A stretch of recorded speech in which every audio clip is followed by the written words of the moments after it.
three. Hi, I'm Peggy. I'm Laura. And we're Urban Urban Booz. Welcome everybody to our Journey into Reds episode. This is part one of 2 episodes that we're doing, and we're very excited about that. But we have a little background on where we think this is all kind of going in line with what our mission is at UrbanBooz and who we're trying to talk to. Right. Well, we're talking to everyone, but really, we are UrbanBooz, and we are urban boomers, urban Gen Xers.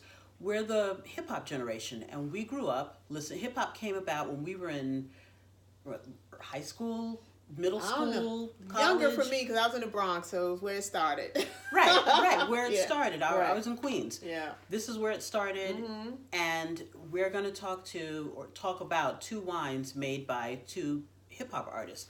First, we're going to start with True Wine Connoisseurs. And this wine was blended and made by Sadat X from Brand Nubian and Will Tell, who I understand is a producer. They have a real interesting story on how they kind of came about with that. You should check it out on YouTube. And this is a red wine. So, we can't have an Urban Booz episode if we're not going to give you some knowledge behind, these wines that we're tasting. Right, we're trying a few different things, and Peggy looked into what's a tannin. Right, and so basically, and I have to look at my notes. I pulled this off of vinepair.com, and basically he started off with, it was really funny that tannins are complicated little bastards. And I'm like, okay. And it's one of the most least understood, definitions of what it is. Tannins are obviously found in red wine, and they said it's a natural occurring polyphenol, found in polyphenol. Okay, look, it's been a minute since I've been in science class, so forgive me.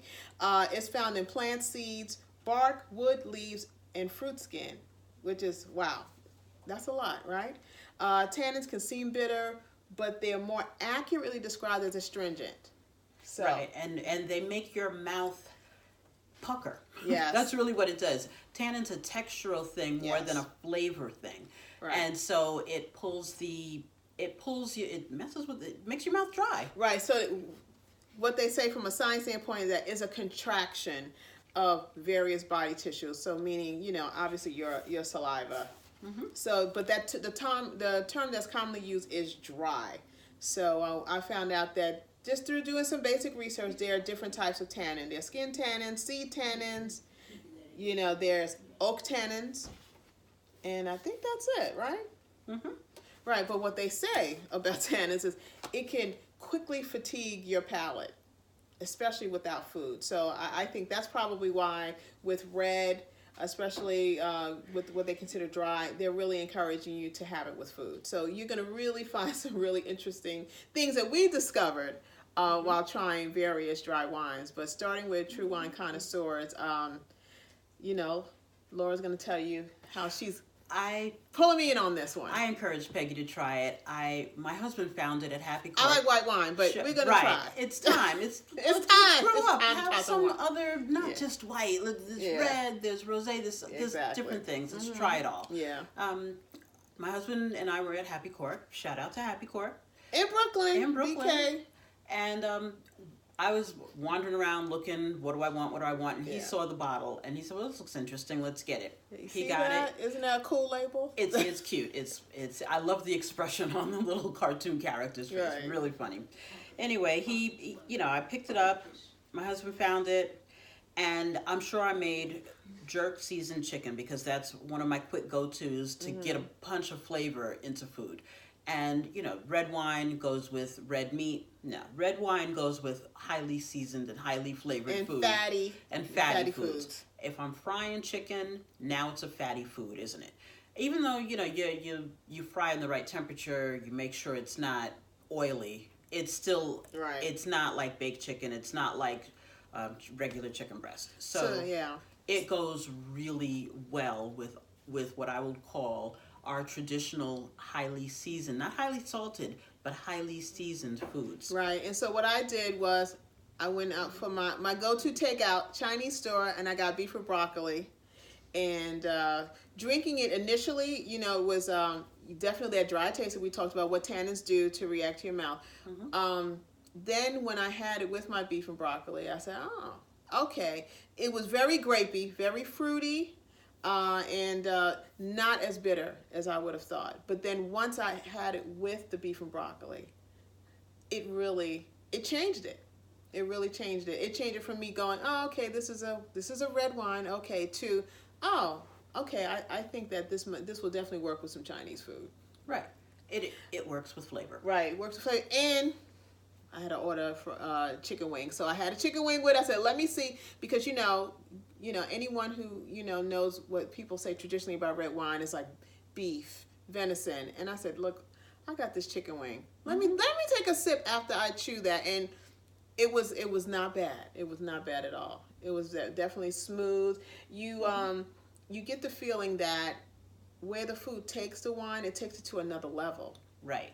Right. It makes it more palatable. I think you can get drunk off of this really quick. This red wine. This is a red and go to bed. This is not. Yeah, what they call it was get the head red. Get off the head get red. Off the head get red. Off the head red. Right. And that's what this is. You're going to drink this, and now, you sit around, you have your conversation. Now go on upstairs and go to bed. Yeah, It's over. It's over. It's done. This is your wine. But then, here's the thing. You get up in the morning clear-headed. And when I say clear... It's said that with the wine, if you drink too much of this alone without food, you might get a bit of a hangover. Oh, okay. Well, we ate. You ate, so that's why you can go to bed. We had dinner, and I'm sure it was probably, what did we have on Friday? We had burgers. We had Arby's. They have the meats. So we had whatever the Arby's special was, and it was probably a red meat. Okay, so and there we go. drank it with that, and then we got up and we were out the door 8 o'clock Saturday morning. Right. So there it is. So note to self, y'all: if you're gonna try this, have it with a meal. Mm-hmm. You'll appreciate it, and your body will appreciate you even better tomorrow. Right. You'll relax, get a good night's rest. You get up in the morning, have your day. But educate yourself on these tannins. They're, it's really interesting. I think the more you know about what you're drinking, the better. And I'm on this journey. Come join me on this journey. Any other suggestions? They have a great a distribution deal. So I think you'll be able to find. You can find them. This, in New York. I mean, right now we know you can find it in Brooklyn at Happy Cork. It's at the new wine store on Nostrand Avenue. Mm-hmm. They're there. And they have some tastings. I think if you follow them and follow them on Facebook, you'll be able to catch a couple of tastings. But you know what? Give it a shot. Let us know what you think. You can find UrbanBooz on Facebook, on Instagram, on Twitter @BoozUrban. And certainly, if there are any suggestions or there's any master blenders out there that we don't know about that you think we should try, their wine, beer, or spirits, please let us know. Exactly. Shoot us a text. And go on YouTube. Please click that notification button. Mm-hmm. We're out every week. We're out Wednesday on YouTube, Thursday on our podcast drops. So you can find us on Spotify. You can find us on iTunes, all the usual places. Exactly. We're there.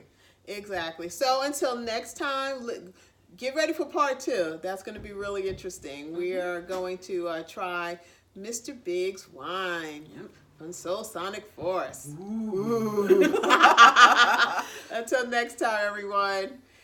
This is UrbanBooz. Signing off until next time. Exploring what's good. Sip by sip. Bye-bye. Bye.